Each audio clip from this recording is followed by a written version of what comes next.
And welcome back to another episode of Anime Declassified, hosted by AnimeSecrets.org. I am your host, Rizwan Merchant, and joining me tonight, we have the ever incredible and oftentimes too into Dragon Ball Z, Frankie Hallsworth. Nuh-uh.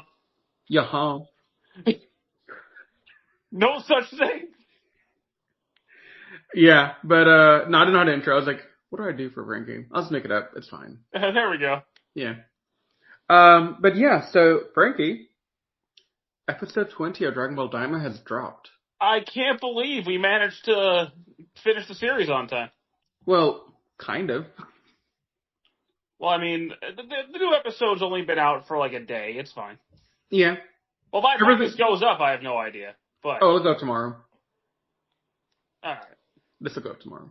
But anyway, so, Dragon Ball Daima, episode 20, the finale. The final battle is among us.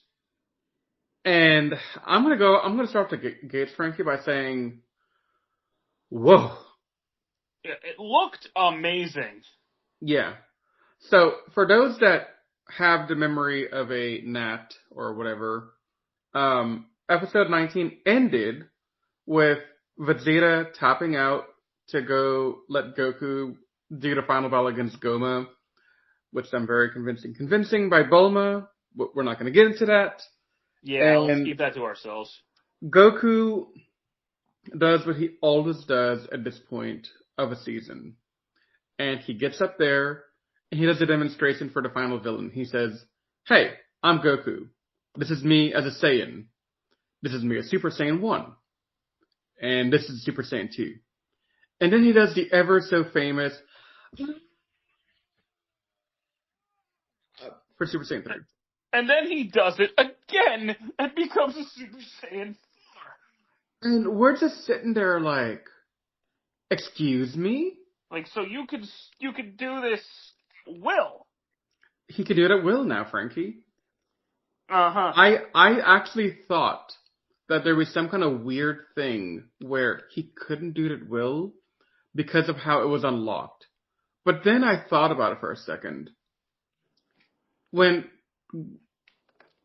Guru on Namek unlocked Gohan and Krillin's potential, that was a permanent thing that happened to them. Just like with Elder Kai unlocking Gohan's potential for the Buu Saga. Yeah, exactly.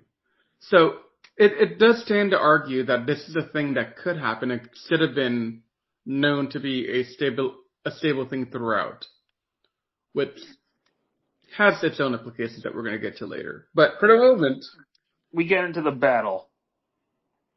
Frankie. And Gomah does not stand a freaking chance against Super Saiyan 4 Goku. No. Like, not even. Goku. Even a little. Is it fair to say Goku didn't even sweat? He was rocking this poor man. Gomah was like a rag doll. Like, well, we were saying last week, because he was struggling against Vegeta at Super Saiyan 3. Yeah. So what chance was he going to have against Super Saiyan 4 Goku? The answer is none. None. No. Like, Goku... Like, doesn't he seal him in another dimension for a second and Goku just breaks out? Not really. I don't think so. He sealed him in some weird other dimension for a minute. Yeah, but... broke out. But the thing is, like, this battle was so beautiful. It was so well choreographed. Every single blow. Gorgeous. Blow by blow. I was at the edge of my seat watching this. I took a lunch break to watch this immediately on my phone. And I gotta tell you, man, I was glued to that phone. There was no moving me. I watched it on my TV. I had to. I watched it again on my TV later because obviously I had to, but that first interaction on the phone was still chef's kiss. Because I didn't want to get spoiled by Reddit again, so I had to watch it immediately. So they have this beam struggle. Gomah does his strongest attack. Goku does, I'm guessing, the ×10 Kamehameha from GT? I don't actually know if it was the ×10. I think it was just the normal Kamehameha. But Goku breaks through it, shoots a giant hole through Gomah, and shoots through the entire demon world. The man literally punches a hole through Demon World Realm 1, 2, and 3. He literally coming through. He shot through the entire demon world. You know where the water came from, right? Yeah. It came from the second world. All right. Because the water on the second world, all the water bodies, and where that what is it called? The Kraken? Oh yeah, Kraken. That it's the Kraken's water. Oh wow. Damn. So if you guys remember from last week, the plan was Goku's going to basically beat him up enough for Piccolo to bop his back of his head 3 times to get the third eye out. Before Piccolo can land the third hit, Gomah hits him again. And starts regenerating. And then Arensu's like, that book has to have another secret. So Majin Kuu decides, I'm going to bonk him in the back of the head with this book. The book that tells you the secrets of the demon world. Frankie, hang on. I gotta say it. You ready? Yeah. Kuu threw the book at him.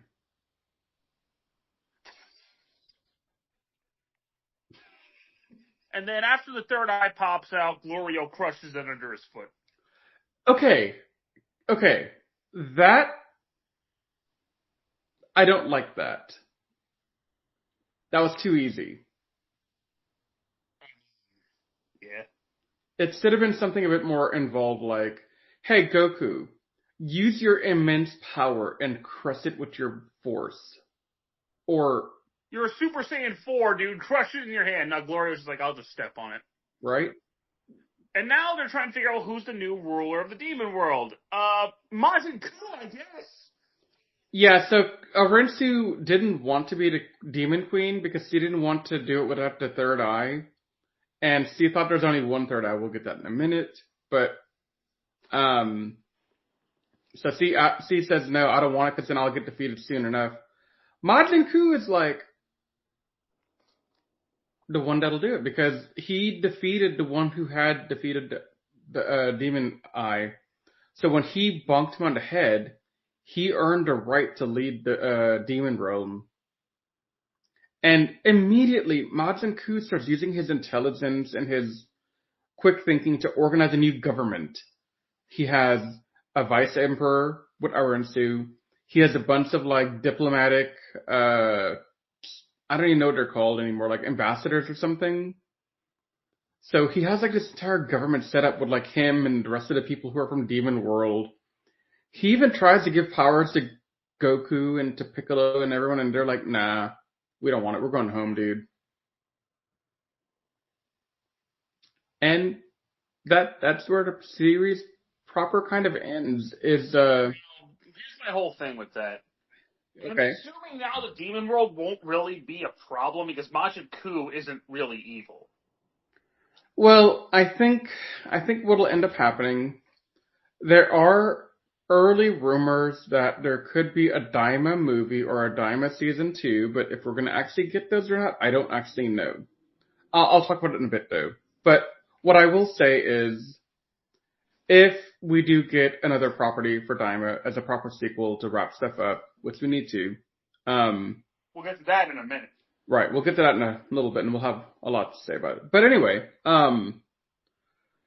it would probably be some other demon person who has been biding their time and uses this change in politics to be the kind of there to take over. And they're going to have to go get Goku's help again. Yeah. That's what's going to end up happening. I could see that. I don't think they'll turn into kids again. No, they're not going to turn to kids, but they're going to, at some point, if they go with this plan to have a Daima sequel, they're going to have to call Goku and him back to help save the demon world.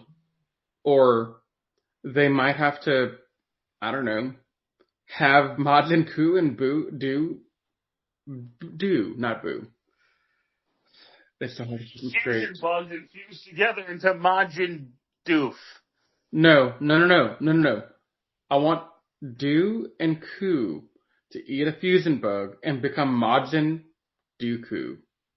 Oh, Jesus Christ. And then Koo changes his title from Supreme Emperor of the Demon Realm to Count.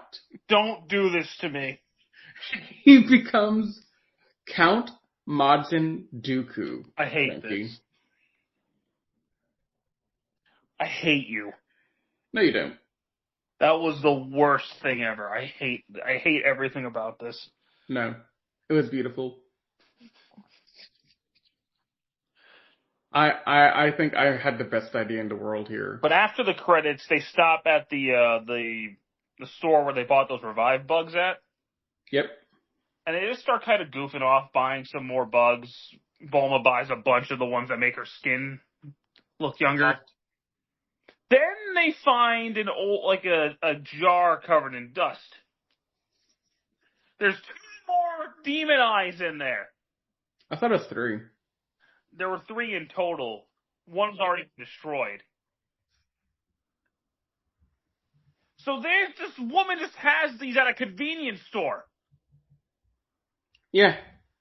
So my question... Goku at that point just Kamehameha them. I was kind of wondering about that myself. Like, why would you not? Just destroy them. If Glorio could just step on it, Goku, you're a lot stronger than Glorio. Just crush it in your hand. Yeah. Ugh. No, that was kind of odd to me. But the other thing is, they got more revived bugs because Goku likes the idea of having Senzu being replicas because they don't have the plants anymore for some reason. I don't fully understand that. Didn't they have sensu beans in Super? They did. So, what? That's why I was a little confused, and I was going to ask you on the podcast, like, hey, Frankie, explain that part to me. What did I miss in Boo Saga? Something I want to say straight up. They directly call this new form Super Saiyan 4. Yes. It is also, Super Saiyan 4. Yes. Also, I do want to note, Vegeta's Super Saiyan 3 form is Ultra Vegeta 1. That wasn't a real name. That was a joke. Okay, you say that. But why am I finding articles online by CBR saying Vegeta's new form has a new name and it's it's Ultra Vegeta 1. I'm sitting here like, no, it's Super Saiyan 3. He just got called out by Goku and tried to change it quickly to make it not seem like a copy of Goku. Right. That's what that was. But it frustrated me when I saw that. I was like, that's stupid. It is really stupid. It's Super Saiyan 3. Yeah, it is. Okay, Frankie. I think we have to talk about the elephant in the room for a few minutes, and then we can talk about other stuff. So, unless there's some sort of follow-up, where is Super Saiyan 4 in Dragon Ball Super? Well, okay, so the continuity is a little messed up here, because Super Saiyan 3 Vegeta and Super Saiyan 4 Goku are not a thing in Super. Now, we have multiple things saying Daima is in canon to Super and Z. So, you could scuff off Vegeta not using Super Saiyan 3, because King Kai said, hey, Super Saiyan 3 didn't work against Beerus, don't even try. Or something along those lines. So you could scoff that off and say, okay, Vegeta's like, okay, that didn't work against Beerus, I gotta figure out something else. Yeah. Okay, fine. What's Goku's excuse for not using Super Saiyan 4 against him? Right. And that's it's a weird thing. I don't know how I feel about it. I can understand him replacing it with Super Saiyan Blue. Fine, whatever. But... Well, okay, so I would be okay if the next time we saw Goku in Super and he discovers Super Saiyan God mode, he says, oh hey, I modified Super Saiyan 4 so I don't need the tail anymore, or the fur. Like he perfected it, you know? That would make sense. I mean, it would if he didn't get Super Saiyan God from 5 other Saiyans in a ritual. That's also true, but I'm trying to justify the connection. there really isn't one. There's no excuse for him not to have used Super Saiyan 4. No, there's not. Not, And that's not against Beerus. Like, everyone else, if you want to use Super Saiyan Blue, hey, you do you, buddy. Yeah. But, because I'm assuming if this takes place before Daima or before Super, then Super Saiyan Blue is stronger than Super Saiyan 4. Right. But, without going into too much detail on the canon here, I just want to say, if it wasn't for this continuity break, I would call Daima an incredible season overall. The stuff in the middle was really bland. I didn't like it. But the last half was pretty solid. So, I think it started off fairly decently. Yeah. And then it just chore to watch for a hot minute. And these last 3 episodes have been alright, those are really good. But they also, because of the ending of this show, has me questioning continuity. Right, and that's the problem, is that there's continuity issues that we need to address, which we'll do a follow-on video for later. Because there's a lot more continuity stuff to talk about there. Then we also have to come to terms with what is the grand plan for Dragon Ball as a franchise going forward, which is a whole nother conversation, I think. Because I don't know if you saw it, Frankie, but there was that thing at like New York Comic Con or something where they're laying out this plan to complete the Dragon Ball franchise in like the next 10 years or something. Huh. So that's a whole other thing that I heard about. But if Daima is canon, then we need something in the middle to bridge Daima to Super. And that's mainly because of Super Saiyan 4. Well, Vegeta Super Saiyan 3 also is part of the problem here. Let's not mince words. We can't blame this all on Goku for once. I mean, we can. No. Vegeta's to blame too. But, okay, so if I were to give this a grade, alright, if the people who've been following this podcast series will remember, I was starting to contemplate this being a high A tier, low S tier, depending on how the finale goes. Now, I'm going to say, had continuity been left intact, and they had put in a little throwaway line like, oh hey, Neva wiped their memories, Neva took away the power, somebody did something, so that there's an explanation for why these things didn't happen in the future. Oh, also something we didn't mention. Neva did not unlock Super Saiyan 4 for Goku. We're going to talk about that later. Yeah. Oh. No, okay. But like, in a nutshell, Neva didn't unlock it. Goku claims he trained up Super Saiyan 4 had in his back pocket all this time. But that's a whole other thing we're going to talk about later. Yeah. For those that are listening at home, we're doing a follow-on podcast to talk about the continuity of Daima with the rest of the mainline canon because we need to. Yeah. So stay tuned for that. But if I'm to give this a grade, I was prepared up until episode 20 ended to give this the rank of an S-tier season. However, to me, the continuity break is too big of a thing to ignore, and I'm going to give this a contingency A tier, which will upgrade to an S tier should we ever get a sequel to Daima, and it explains the continuity break. I think I'm going to be a little harsher than you, I'm going to be honest with you. Wow, you're being a Rizwan from Toku Secrets. I like it. So, I can't give this any more than a B. And I can't forgive how much that middle section of the story dragged. No, you're right. And, that's something I've been kind of wanting to try and ignore because I'm so hyped up by the ending.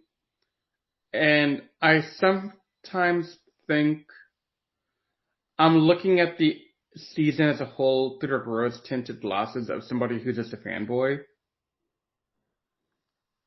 Because I think you're right. And if I'm being honest with myself, Frank, I think you are right about the ranking of what you said for B tier. And it's not just that, like, the continuity problems that Vegeta and Goku's new forms cause really, really gets under my skin. Yeah. Now, granted, Dragon Ball has continuity problems all over the place, but this is something I just can't ignore. Yeah. Now, granted, maybe one day they'll say Daima's not canon, in which case, oh, okay, so Super Saiyan 4 is not allowed to exist. But as Yeah, far as I know, Daima is canon, it is, from what I can tell. and we just have to live with the fact that there is a canonical Super Saiyan 4 that makes no sense in the timeline. Right. So, yeah, Frankie, I hate to do this in a podcast where I give a grade and I have to give a new grade, but I think I was being too nice with the rose-tinted glasses on of a fanboy. What This have we has to done? go to a B. This has to go to a B. With the potential for an A if they address continuity later. I mean, if they make sense out of the continuity, then fine. Yeah, But because that I still think, doesn't. That still forgive the awful, and I'm straight up gonna say awful middle section of this show. well, okay, so I think when I say upgrade to B, I'm saying go from B to B plus at this point. Maybe Yeah. A minus depending, but I think we had a very solid opening and ending, but that middle portion. well, okay, if we didn't have the giant part in the middle and we didn't have okay, so let's call a spade a spade. You're right about something else, and you haven't mentioned it yet, and I want to hit on this. We had the potential for a really complex and deep story here, but it was reduced down to, oh hey, let's find the Tamagamis and beat them one at a time, and then do the stupid thing with them at the end of each battle, like do summations of numbers or solve a word riddle. And I think we could have done something a bit more meaningful. What we could have Yeah. done, I don't know, but it just seemed like we had. It just seemed like a too simple of a silly story. Yeah, well, there was honestly not a whole lot to it. Yeah, like okay, if you really stop and think about it, and mind you, what I'm about to say is from the perspective of me not remembering the Boo saga as well as I probably should. But I think the most interesting storyline we had in the original Z line is the Cell saga. We introduced Future Trunks. We have Goku dealing with some heart disease. We had some type of, androids from the future. We had extra androids because time travel things happened. We had a lot of really interesting storyline things happening here, and it was all interwoven into it. It was a simple story end of the day because we could follow it pretty easily, but there was some meat on the bones. We didn't really have that for Daima, and I don't know if we had that really for Boo. No, Boo was just like a big purple blob monster. It just kind of came out of nowhere. Yeah, because see, when I first saw the Cell Saga, I'm gonna age myself here, Frankie. And I think you probably know this story because we've talked about this in the past.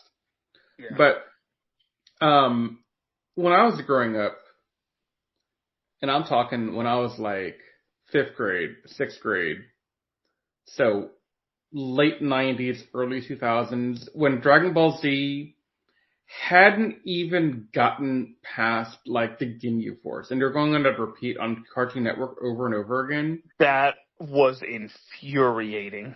Yeah, it was. So at that point, American Online was becoming a thing. We were getting internet. Jeez. Wow.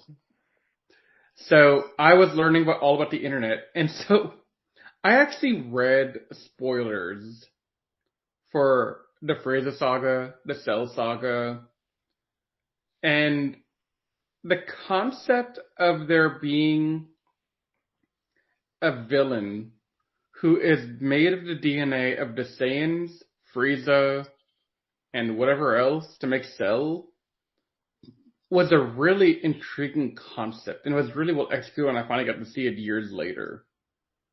I thought having a dude for the future just exist. Oh, that was my favorite part. And it's the origin of my original screen name from the AOL days, which is we're not going to talk about. I'm not going to say it on this podcast. Fair. Some things deserve to be buried in the past. But the point I'm trying to make here is the story writing was a lot more sophisticated by Dragon Ball standards than what we got in Daima. Because I didn't like the Tamagami bit of it. Like, I thought Tamagami was a cool idea in that, hey, we got something protecting the balls. But I wish we had done more with it. Yeah, I agree with that. Yeah. So no, I think taking the rose-tinted glasses off, Frank, this is a B. And, that's not a bad thing. I think this is still a solid season. It was a lot of fun.